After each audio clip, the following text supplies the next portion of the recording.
Donald Trump presented his final peace plan for the Gaza Strip, consisting of 21 points to the leaders of Arab countries. In short, it proposes Hamas disarmament, hostage release, Israeli army withdrawal from Gaza, Gaza Strip control by Arab international security forces, and temporary international political administration. And as for the question of a Palestinian state, that would only come after major reforms and reconstruction.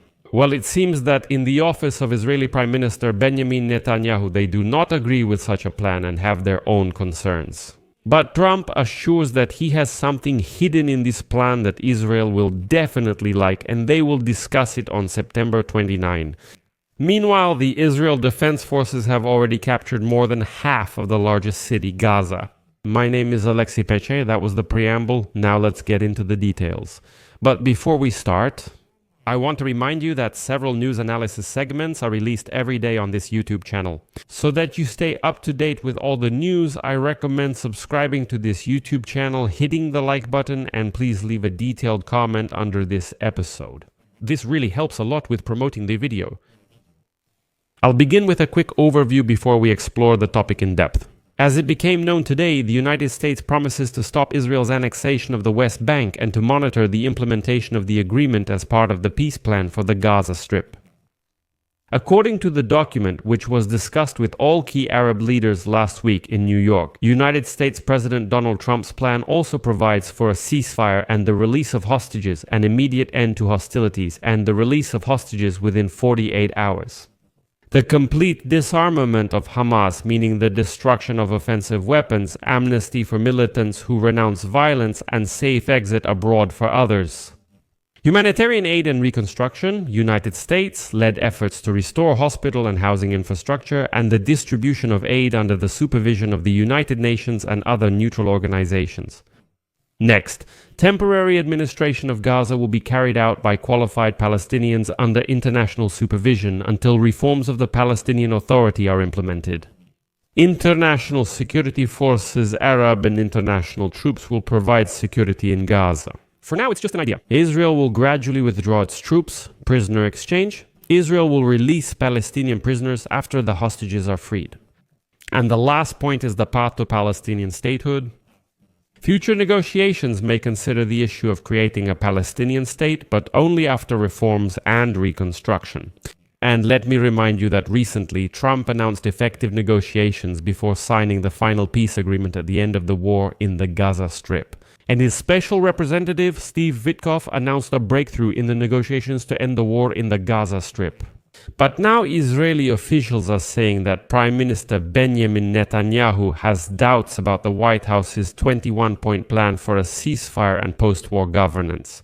That's why Trump and Netanyahu will meet on Monday, September 29 for an important discussion.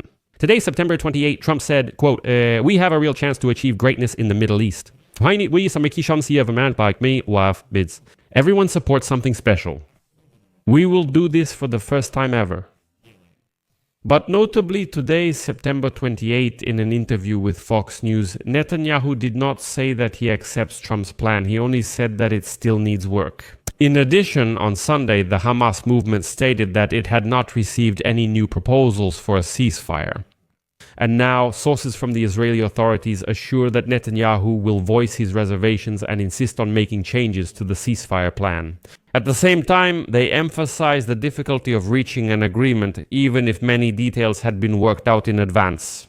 And according to one of the Israeli officials, most of the 21-point plan had been prepared in advance. It was agreed upon in the smallest details with Netanyahu, who added that the White House knows that Israel will oppose certain elements such as the role of the Palestinian administration and the mention of aspirations for a future Palestinian state. However, Israeli sources say the dynamics seem more serious this time, but much remains before reaching the finish line. I'd like to remind you that the last round of negotiations, despite earlier optimism, collapsed in late July when the United States unexpectedly withdrew. And soon after, Israel followed. Both countries then accused Hamas of negotiating in bad faith. Since then, the key mediators, Egypt and Qatar, have unsuccessfully tried to resume these negotiations for days after the United States presented a new ceasefire proposal. Already at the beginning of this month, an Israeli strike in Doha targeting high-ranking Hamas leaders completely disrupted these negotiations. In a Fox News interview, Netanyahu did not apologize for the Doha strike, stating their target is Hamas, not Qatar. And don't forget about Israel's domestic politics. Netanyahu's far-right political allies and Tamar. Ben-Gvir and Bezalel continually monitor and threaten to topple the government if the war ends without a clear victory. Hamas. Well, that's exactly what Ben-Gvir said, quote, "Mr. Prime Minister, you lack a mandate to end the war without fully defeating Hamas.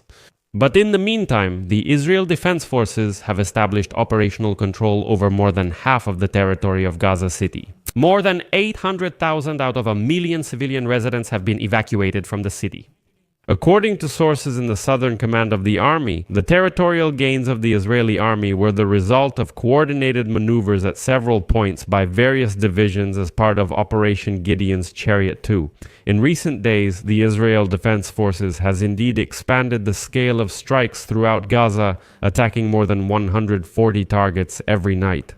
And it is worth reminding that the goal of the entire Israel Defense Forces operation is to take control of the region's territory and the total destruction of the Palestinian group Hamas. Operation Gideon's Chariot-Two officially began on August 20 of this year. Its objectives are to establish control over the city of Gaza and the security zone, to free Israeli hostages, to destroy Hamas infrastructure, to create a buffer zone, and of course to ensure the safety of Israel's border communities. The main ground offensive of the Israeli army on Gaza began after the visit to Israel by United States Secretary of State Marco Rubio on September 14. Therefore, it looks like Israel will first capture Gaza, and only then will there be any negotiations regarding the implementation of Donald Trump's peace plan. I'll leave it at that. Share your opinions and conclusions in the comments below this episode, subscribe to the channel, hit the bell, and don't forget to like. That's all for now. Take care of yourselves. See you all later.